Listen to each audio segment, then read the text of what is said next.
हरिओम प्रिय दर्शकों, यदि आपकी वृश्चिक राशि या वृश्चिक लग्न है तो ये वीडियो आपके लिए है। और ये वीडियो को बहुत ध्यान से देखना चाहिए। रीजन ये है कि अब ग्रांड वापसी होने वाली है और इससे आपके लाइफ में क्या प्रभाव पड़ेगा, इसे इसमें हम वीडियो में समझेंगे, जानेंगे। प्रिय दर्शकों, देखिए, समय समय पर ग्रहस्थितियाँ बदलती हैं, परंतु कुछ ऐसी ग्रहस्थितियाँ होती हैं जो कि इम्पोर्टेंट होती हैं और उन ग्रहस्थितियों का जो लाभ है हमें मिलता है उसे लेना चाहिए। क्योंकि कई बार ऐसा भी होता है कि हम ध्यान नहीं देते और हमारे हाथ से अवसर निकल जाता है, अपॉर्चुनिटी निकल जाती है। प्रिय दर्शकों, हम बात कर रहे हैं बुध की। बुध का एक ऐसा गोचर काल बदलने जा रहा है जो कि बहुत ग्रांड है, बहुत बड़ा है, महत्वपूर्ण है। वो ऐसा समय है जिसका बेनिफिट यदि आपने ले लिया तो अच्छी बात है, नहीं तो कोई बात ही नहीं, फिर तो निकल ही जाना है। हम बात कर रहे हैं उस ग्रह स्थिति की।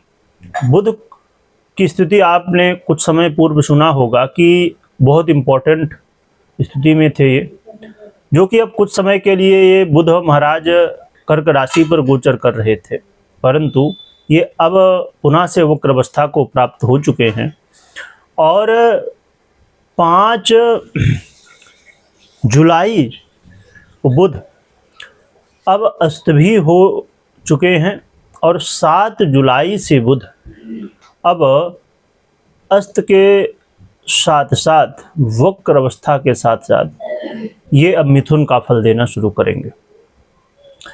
एक बात मैं बता दूं कि थोड़ा सा समय की अभाव की वजह से और कुछ अपरिहार्य कारणों की वजह से आप जानते ही होंगे कि इस समय बरसात का समय है, जिसकी वजह से ये वीडियो थोड़ा सा आपको लेट प्राप्त हो रही है। और आगे हम समझेंगे कि अब 7 तारीख से बुध की स्थिति बहुत बदल चुकी है। परंतु एक चीज़ मैं कहूँ कि जैसे आपने सुना कि बुध अस्त होने जा रहे हैं, पर बुध के लिए अस्त अवस्था का कई जगह ऐसी मान्यताएं हैं कि होता है, कई जगह नहीं। बुध का ये गोचर काल इम्पोर्टेंट क्यों है? क्योंकि बुध मिथुन राशि पर गोचर करेंगे और इनकी ये खुद की राशि है। खुद की राशि पर जब बुध होंगे तो आप समझ ही सकते हैं कि बुध आपको क्या प्रभाव दे सकते हैं। ये बहुत बड़ी ग्रांड वापसी है, क्योंकि कर्क में गए थे, अब पुनः से इधर आ गए। एक बात और भी बता दूं कि बुध वो ग्रह हैं जो आपके लिए कुछ ऐसा कारक तत्व आपके रखते हैं जो कि हर व्यक्ति चाहता है कि ये वाला कारक तत्व तो अच्छा ही रहे। और बुध ऐसे ग्रह हैं प्रिय दर्शकों जो कि हर एक व्यक्ति के ऊपर प्रभाव डालते हैं। इसमें ज़्यादा बात ना बढ़ाते हुए या न डिटेल में हम नहीं समझते हुए एक छोटी सी मैं बात बताऊं कि हर ग्रह के पास वैसे तो बहुत सारे कारक तत्व होते हैं। बुध के एक कारक तत्व की यदि मैं बात करूं, एक ऐसा कारक तत्व जो हर एक क्षेत्र को प्रभावित करता है, हर एक व्यक्ति को प्रभावित करता है, वो है बुद्धि। हमारी बुद्धि का आधिपत्य ना बुध के पास होता है। इसीलिए बुध जैसा ग्रह जब परिवर्तन कोई करता है तो हर स्थिति में भी परिवर्तन आता है। चलिए समझते हैं क्या प्रभाव मिलेगा। देखें तो बुध का एक गोचर काल आपके लाइफ में अचानक लाभ के अवसर देने जा रहा है। अचानक कुछ ऐसे अवसर मिलेंगे या कह सकते हैं कुछ ऐसी अपॉर्चुनिटी मिल सकती है आपको, जो कि आपके लिए ऐसा लग रहा होगा आपको कि ऐसा कुछ होने वाला नहीं, पर अचानक से ये चीज़ें हो जाएंगी।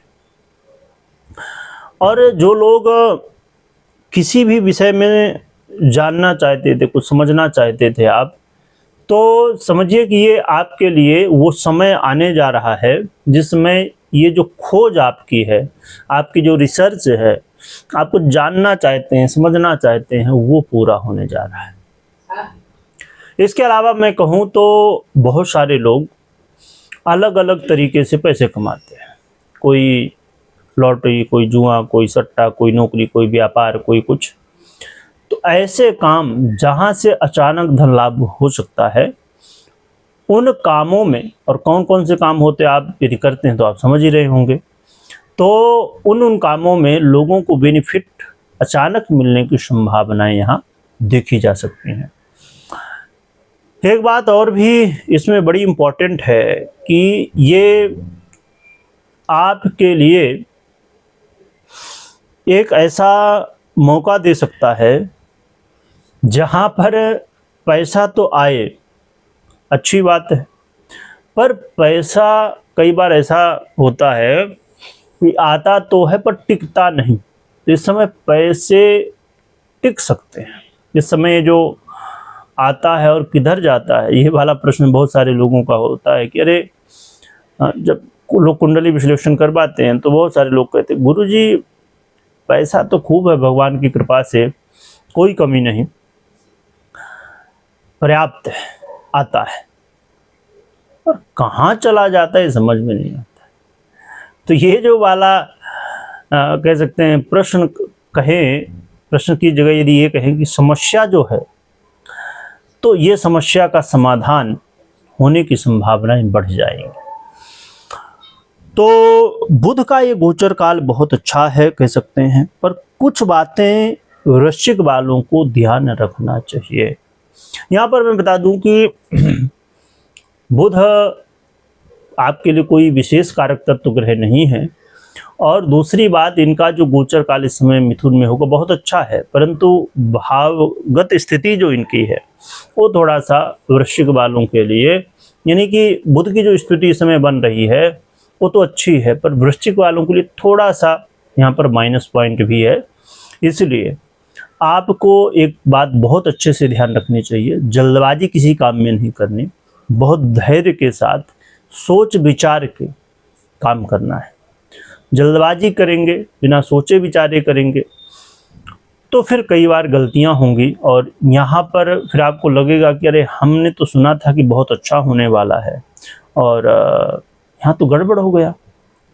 और एक बात और भी कह दूँ कि बहुत सारे लोग अभी यहाँ तक बने ही नहीं होंगे, यानी कि लोग बहुत, आज के समय में जल्दबाजी बहुत होती है, तो लोग थोड़ा देखे होंगे, कुछ लोग, ज़्यादातर लोग जो है, जो लोग अपने लाइफ में सीरियस नहीं हैं, यदि मैं कहूँ, हो सकता है कि किसी को बुरा लगे, पर ये बिल्कुल ठीक बात कही जा सकती है कि यदि आप सीरियस नहीं हैं तो फिर जल्दी छोड़ के चले जाते हैं, पर आप लोग यदि अभी तक बने, इसका मतलब सीरियस हैं आप अपने लाइफ को लेके, आप जो जानना चाहते हैं उसको लेके।